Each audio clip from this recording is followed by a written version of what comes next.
Hello and welcome to the concluding session of the three-part webinar series organized by the Postgraduate Department of USM's Kamla Raheja Vidyanidhi Institute for Architecture and Environmental Studies. We apologize for this slight delay because of certain technical glitches, and we apologize for the same. This webinar on framing inquiries and epistemology of urban research is on examining various ways under which urban research is carried out. My name is Sarah George, and I'm a faculty at KRVIA, teaching humanities and research methodology. In the last two sessions, we have had third semester students of urban design and urban conservation present to us their research topics that they are interested in pursuing for this academic year. In today's session, we have George Jacob speaking to us on exploring the field, points, currents, and vortexes. For those of us who are not familiar with George Jacob, he is an architect and urban researcher. He is also an assistant professor at the KRVIA and is a co-founder at the ADRG, a design practice in Mumbai.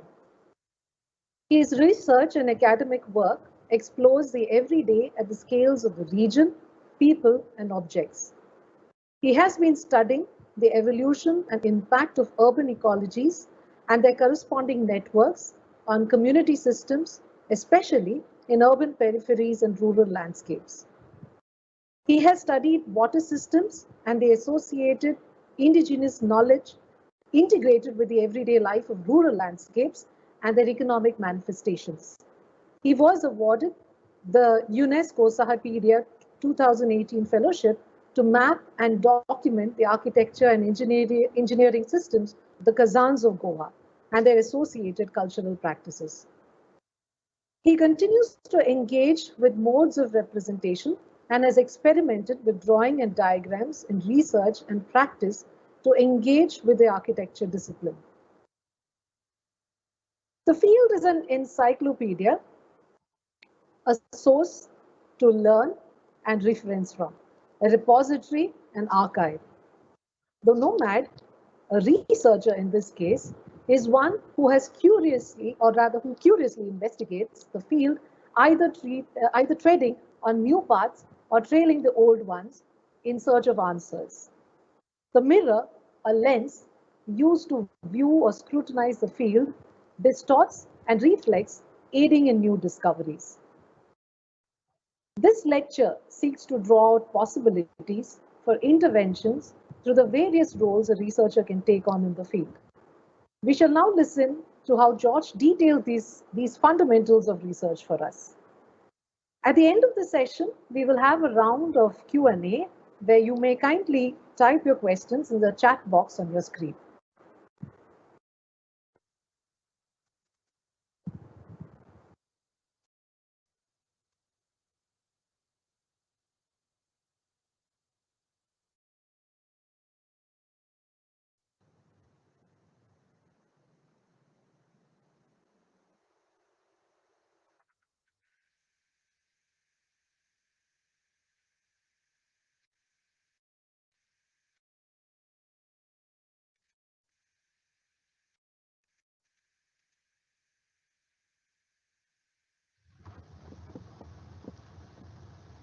The term field is associated to labor, processes, production, slowness, the collective, the everyday, calamities, and events. And thus, I find it appropriate to imagine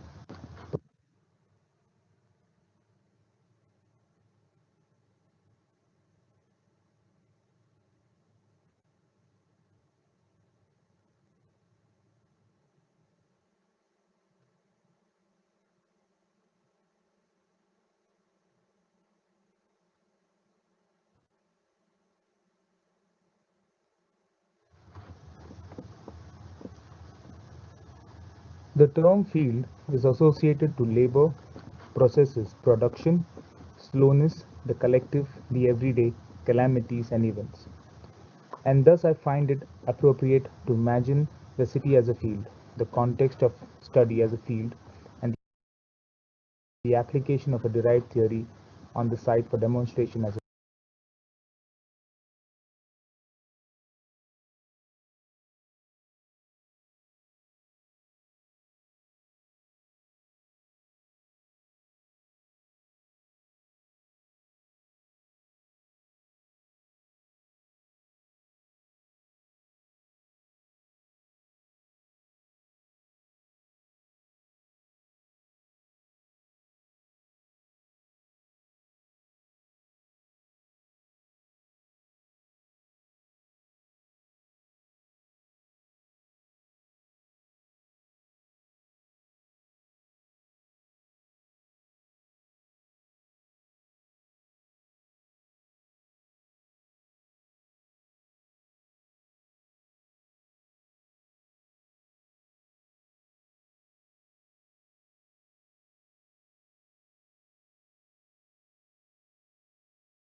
field. The form and modes of exploration through which we as designers engage with the urban correlates to the operations carried out by a farmer, a miner, an archaeologist, and an investigator. All of them passionately carry out their individual tasks as a responsibility to finding the truth about the knowledge of processes and its corresponding outcomes, to verify and confirm the knowledge set that prompts the validity of these operations. All this to set free from chaos of the present and to produce healthy and sustainable futures.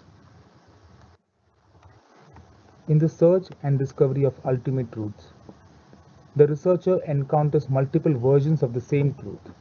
These are not elements but genuine parts, pieces, or fragments of the truth. Just like this painting by Peter Bruegel the Elder, a landscape of 112 Dutch proverbs and idioms, where these proverbs are fundamental principles of life, a general truth, advices, and warnings or codes of conduct. Each of these proverbs play their part by not offering any leads to read the other, nor can they be completely understood without the presence of the whole. I am reminded of a quote by Walter Benjamin on knowledge and truth. Knowledge and truth are never identical. There is no true knowledge and no known truth. Nevertheless,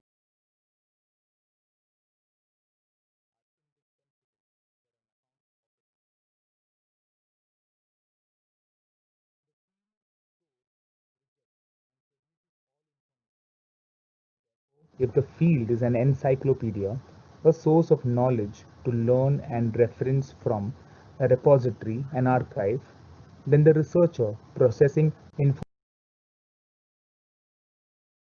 is the nomad, a condition or state of being that we all are in the formative stages of a research. A wanderer, not attached to one place, but scopes the globe to satiate the ever-growing thirst for knowledge. While the modes of investigation leads to the formation of various lenses, ways of seeing, entry points, the mirror plays its part of distorting and reorienting the real to make realize another mode of seeing. It helps to view or scrutinize the field for phenomenon. It distorts the image or the view, aiding in discovery, transforming a dystopic realm into an attractive landscape. It enables to find new meanings and opportunities which otherwise would have never been discovered.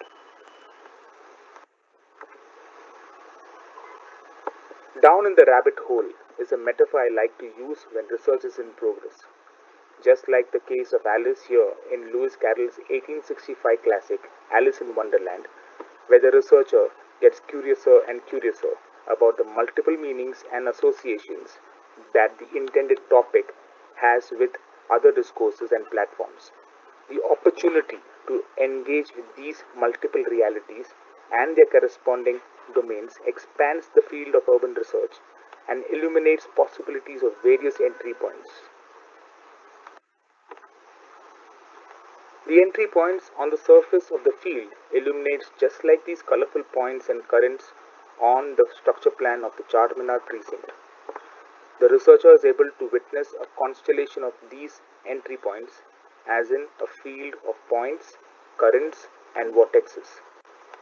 Each of the highlighted blocks establish the various opportunities to enter the realm of research to further investigate. As stated by the situationist and represented through this drawing by Ivan Cheklov, cities have a psychogeographical relief with constant currents, fixed points, and vortexes which strongly discourage entry into or exit from certain zones. The urban design and the conservation program at the KRVIA across 4 semesters consciously engages in developing various mediums and lenses to probe the urban field. This has aided in building a formidable space of learning and critiquing, along with reframing academic pedagogies. The resultant proposal of futuristic ideas have the potential to rethink city building and urban practices. Here I will explore the four meta stages of research, namely enquiry and inquiry, ways of seeing, diagramming, and intervention. These stages either begin with a site-based concern or a theory-based progression, and in both these cases it is observed that certain processes and available information leads to project types that are points, currents, and vortexes, wherein points are solitary and functions remotely, almost off the grid, while currents are projects or ideas that pass on to the nearby points, almost setting up a ripple effect on the field. The effect feeds into building urban situations. Vortexes are solitary but pulls everything into it and not allowing anything to escape it. It establishes important landmarks on the field, where it characterizes as the converging point and as well as an epicenter of the urban field. Subsequently, I shall elaborate upon how it leads to research ideas and projects that are points, currents, and vortexes, wherein each slide from here on is marked in red to indicate the type of research. Enquiry and inquiry. The subjects of research are mostly concerns the researcher identifies with, originating from a range of past experiences, a theoretical progression or disagreement, perceiving an alternate lived condition in the hope of liberating one from the existing practices. It can also stem from shifting values and concerns, an intuition of a new theory and mode of engagement, the possibility of multidiscipline and cross-cultural learning. The one that is the closest, compelling a deep form of curiosity for exploration should be the topic or subject of the research. Here I will attempt at elaborating the outcome of such inquiry. The first being the studio Catalytic Urbanism in Nanded, aimed at developing reactions to the urban conditions that existed in the city.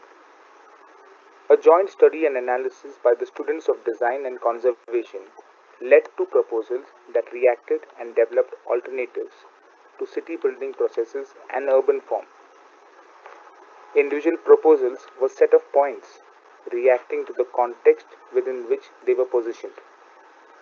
The studio compilation as a book tied them together as a proposal for the city. The format of the narrative strip allows to break down the spatial dynamics of the Mahim Dargah. This was developed by semester 1 students of the 2018 batch as part of the studio Ecologies of Faith. The Dargah and its context created a set of thresholds with shifting edges. This representation not only exhibited the spatial characteristic but also inquired into practice as spatial politics and the role of time. In this thesis, titled Developing a Sensory Methodology for Urban Design, Ankush Chandran inquired the cause of urban events and how a designer can develop an apparatus to capture and measure these phenomena. The exploration was based in Andheri, Mumbai, and used hybrid methods of the derive and interviews to ascertain sensory play associated to urban events or spatial punctums.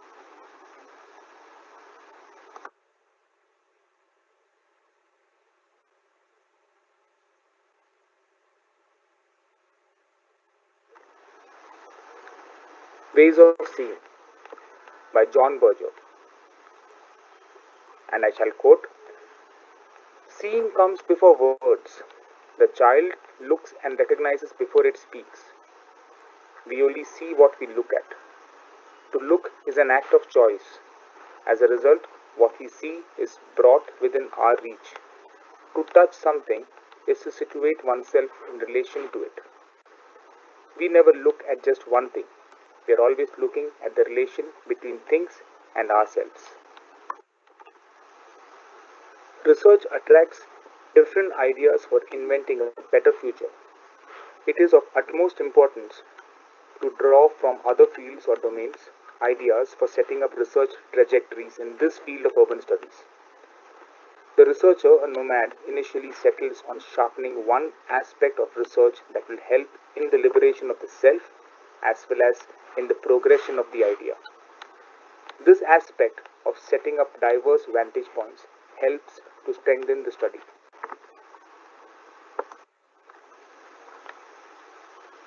The urban-rural continuum was a thesis in pursuit of setting up an alternative mode of seeing the rural-urban landscapes of Goa. The usage of the term Desakota, here by Shivika Salian, established the need to disassociate from the only two notions of development, either rural or urban. It sought to acknowledge the fact that there is a possibility of the midway state of being.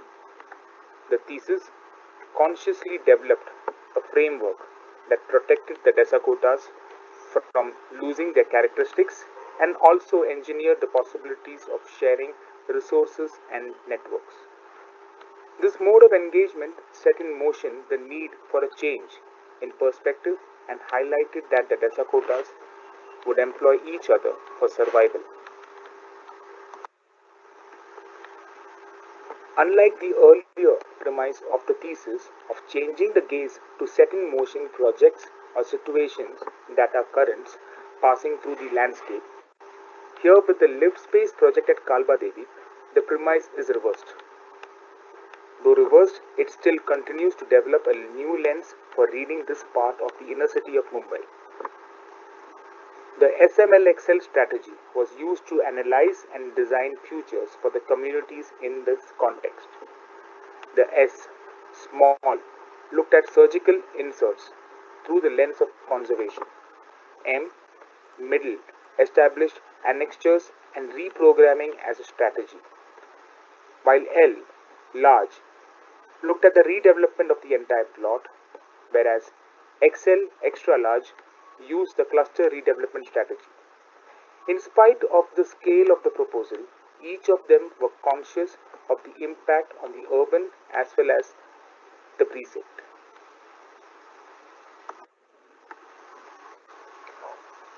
The everyday needed to aspire to be festive and celebratory, and for that to happen, the thesis towards collective ecstasy framed the need to relook at the everyday and its various aspects. The thesis created a vortex to effectively understand the everyday, festivity, and theatrical performances, all in isolation to each other in the beginning, and then later systematically overlapping each other to reveal new possibilities in the public realm. This has successfully identified vortexes in our everyday that could relieve itself from its own banality.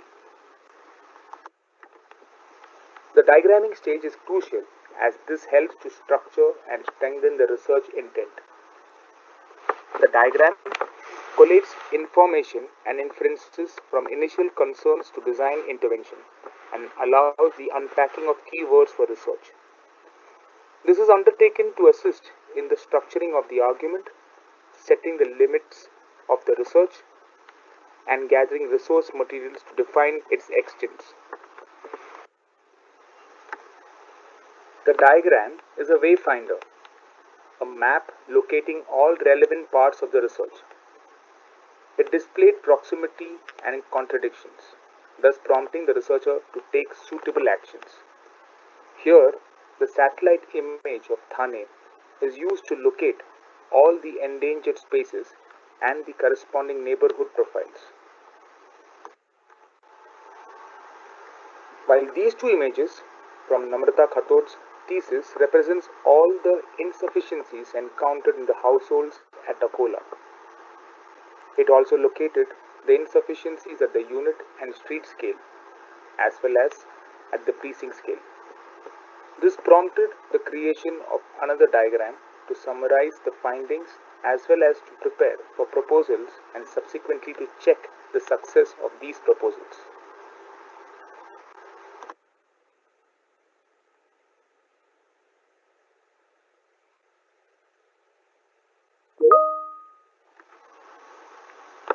Daily cycles form a crucial part of analysis of an urban context. This semester, one studio titled Unpacking Labor attempted to draw the structure of the everyday through this diagram of labor such that it helps ascertain the influence on spatial practices. The statistical chart evaluated and compared data collected for every individual and correlated the same with demographics and build typologies. The act of intervening in a way commences from the enquiry and inquiry stage, going through multiple iterations to finally adopt usually a single mode of intervention.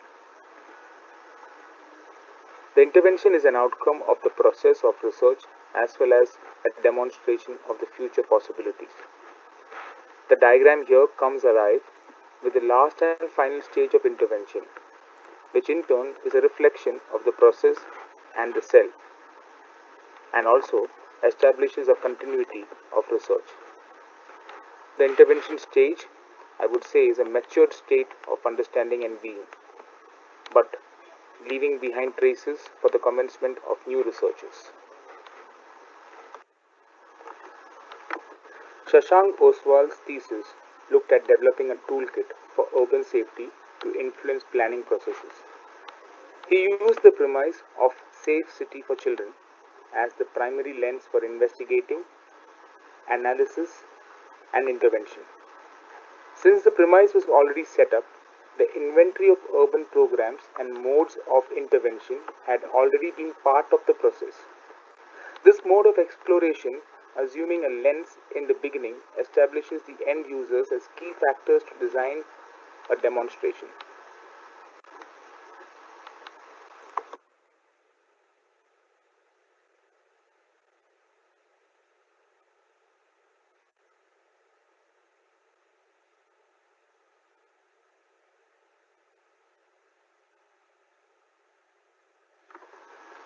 Whereas in the local area planning studio for Gautams, the team of semester 3 students worked with the end users in order to frame a primary lens for investigation, such that the historical evolution fundamentally revealed the various land practices that shaped the area of study.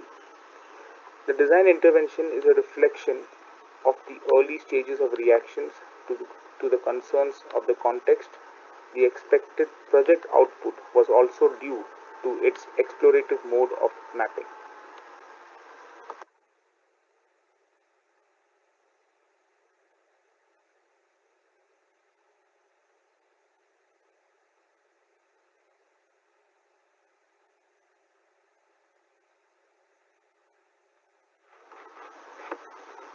Urban research is a vast field and all of us are constantly creating new knowledge.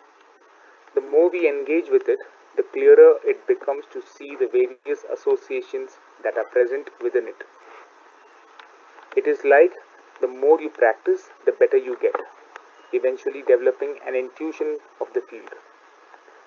An intuition is a developed method equipped to prompt concerns related to the site or the field.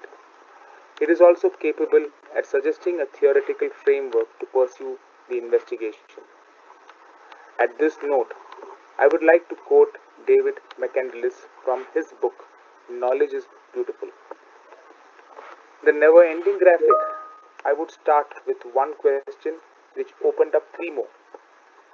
To answer these, I had to pull in information from another domain, which would trigger two or three more questions. Suddenly, one graphic had fanned out to become 10. That, I guess, is what's called the pursuit of knowledge. Endless.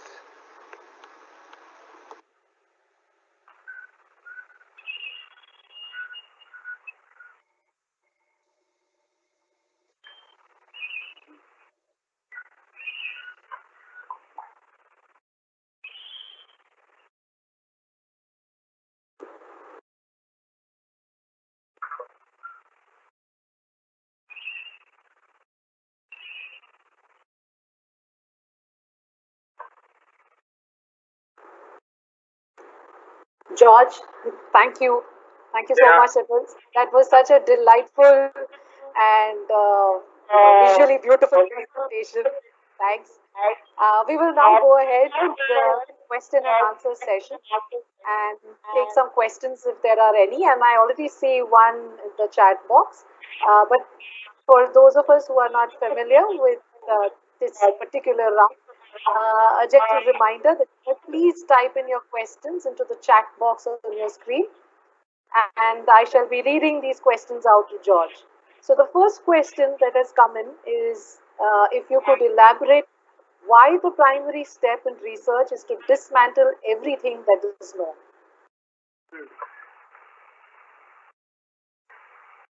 Yeah, like I said, and the dismantling allows to see clearly the different kind of links and association that each of these topics establish in the field of research. So even when David McCandless in his edition of the Knowledge is Beautiful, he and also I think also Philip Pettit in his book called Creativity. Okay, he after a conversation with Sam Zafran, the pastelist. Okay, he quips this thing after Sam told him, uh, there's a blank sheet of paper and you don't know what to do with it. Okay, and the best thing to do with it is that first thing, let there be an avalanche, okay, of thoughts and ideas that hit you. Okay, and let it hit you, and so that you are able to fully absorb and collect it. And after you have done that, and after you have put it up, you should be able to see the different kind of connections and the solitary kind of ideas within it. So dismantling is also in psychoanalysis they use the term called reductive theory. Okay, is to reduce the term, or to reduce the idea to its bare minimum, to understand what are the different kinds of possible connections that one idea can constitute, can make, okay, with other several ideas. So I think the dismantling is a on purpose act of research which happens, and it allows one to see very clearly, and that is something, because otherwise you are always in the labyrinth, and you are because I'm looking at the second question also, what is the role of the observer? Because then the nomad is an observer also. So why I always find uh, that researchers are nomads in some way. Okay, fleeting from one point of contact of an idea to another point. Okay, and this fleeting or this kind of fleeting allows for one to make connections. So the nomad is also an observer, and the observer is silently is able to gather up information and data. Okay, that's why when I was looking at the whole idea of research, I realized that there is knowledge and there is information. Information largely is like news. It tells you the now and the what. Okay, and knowledge talks about the how and the why. Okay, and there was something that was I felt was important between. I mean, that constituted the third point was the processes. Okay, and that's why you're able to see that information, knowledge, and processes together have a similar kind of an analogy, where information is about where knowledge is about the encyclopedia. Okay, the processes is about the nomad. Okay, and how they are correlated to each other. So the observer status is an important kind of a status that you consciously like you can consciously where I mean you consciously I mean you use it, or you see yourself as an observer in the beginning, to allow to see things very clearly. So I think the dismantling is a process that happens after a set of observations have been collated together. So there is the answer to both are they are somewhere in linear in that format of thinking. So yeah.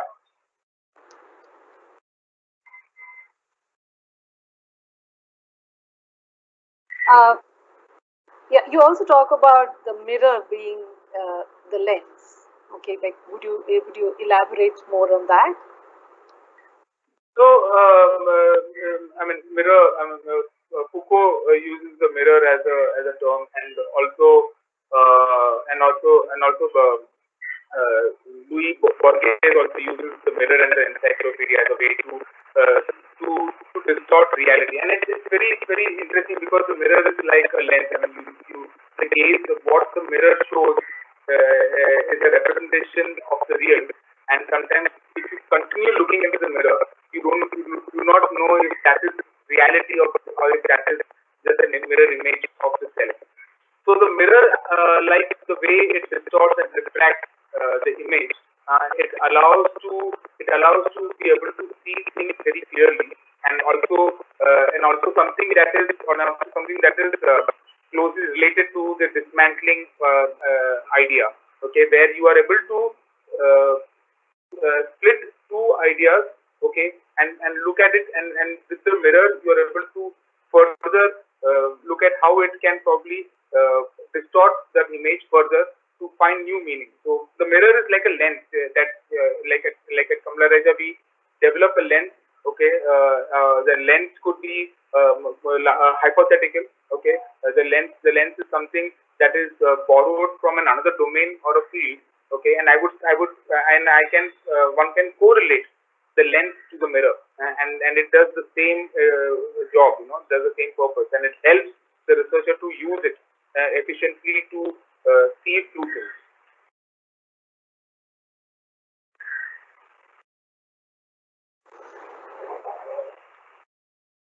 Am I audible? Yes, you are, George. Thank you. You mentioned that there's so much of knowledge out there. Actually, there's a lot of there's a lot of information that one can get. How does one sieve through this information? This how does one decide that this information is becomes necessary and this is unnecessary, or or this is more important than uh, something else? How does one come to those kind of conclusions? Yeah, I mean, I also think, like, in the narration that I mentioned, that in the beginning, that the researcher and or the research is something that comes out of a personal experience, mostly. Okay, it's something that has to do with the past experience, and I think there is an amount of I'm not like hear the word. you can hear me. Can you hear me? Yes, George. Sorry. Yes. Yeah. So I feel there is this kind of somewhere this kind of soul searching that begins to happen with the researcher, and it enables to find the who, and like introspection is one kind of an act that happens in the formative stages of research to establish who we are and what is the kind of research area that I am comfortable with to begin with. And I think to find your comfort within the domain of research or within the field of urban research is something that I feel is of utmost importance. That's why I feel the 2 year course is at the masters is planned in such a way to be able to establish the who, okay, within the larger domain of urban research, and I feel that is something that very consciously, I think, the faculty at KRVIA, we are able to address that and bring about that particular strength of each of the students because of who we are comes from our past experiences. And I think there's a correlation, there's a very that is related, because I feel it is something that has to do with the who we are, leading to finding about a research topic that is close enough to help in some way to liberate myself, okay, and also help in the larger urban research domain to liberate or progress a certain kind of theoretical thought and remind. So I would say introspection and of the self is an important act. Again, lot of the psychogeographers use this as a technique, and it really helps to understand the who within the research. So I think that should be able to help a researcher to find a particular topic. All right, so we have two more questions in the chat box here. One of them has already been answered by you. The question reads as, could you elaborate on how the mirror as a metaphoric tool can aid in research? It was quite similar to the question that I asked you. But the next one is on, does representation play a role in communicating information from the field as well as in thinking intervention?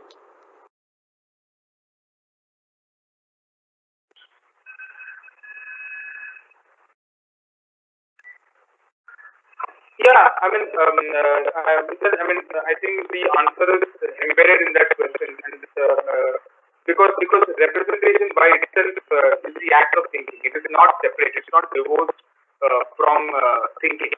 So first of all, one needs to ascertain that that representation is itself an act of thinking, and I feel that is something that we need to first closing that gap, because most of the time we feel that representation is always something that follows after, but representation is also, like what I'm trying to say, is also the process, is part of the process of thinking.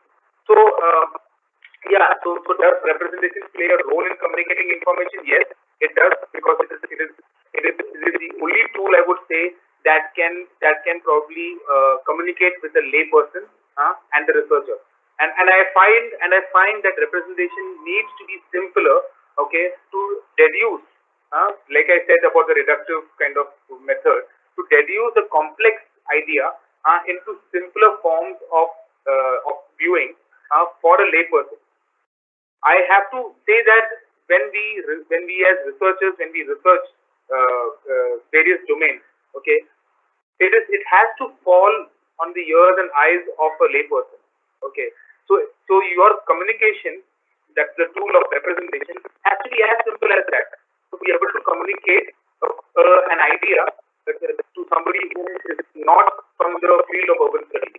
Okay, and that's why I think that that particular act of representation, if you pursue it and be conscious about it, it will lead to certain forms of intervention also, and that's why some of the theses, say be it Ankush Chandra's thesis, or even Shivika's thesis, or even the LAT studio. Okay, what it does is it had already framed a kind of a lens. Okay, and the framing of the lens already instituted a form of representation, and that allows a certain kind of outcome. So there is a relationship. So representation is thinking, and it is not divorced from it. So they are related. Yeah. I think the earlier question I've answered about the mirror. Yes. Yeah, so I think, yes, George. Yes, you did. So that's why we moved on to the next one. Yeah. Are there any more questions? Okay, it seems like we have covered all of our questions.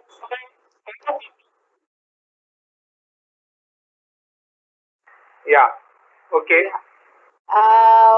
George, is there anything else you would want to cover before a wrap up? No, I would.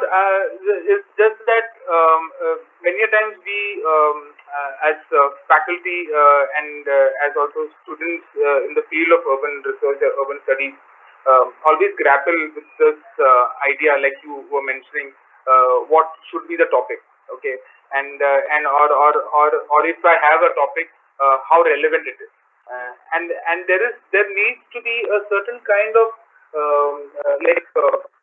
certain kind of understanding that or one needs to gather that not always from the field of architecture or urban design or urban conservation will I ever find new ideas, but rather if I begin to scope around in other fields and other domains, I would rather understand and further the cause of research, because there could be ideas embedded in the other fields and domains which could help addressing certain kind of issues. And that is where, I was talking about the multiplicity or the multiple realities or the cross-cultural learning. And that is something I think one needs to consciously engage with. And over time, also at KRVIA, we have been engaging with these multiple kind of domains to somewhere probe, to stoke the certain kinds, to store certain kinds of complacency, and also to store certain kinds of research ideas which are somewhere, on a mild burner. So I feel the reading of the other domains and the kind of research ideas that the other fields are generating is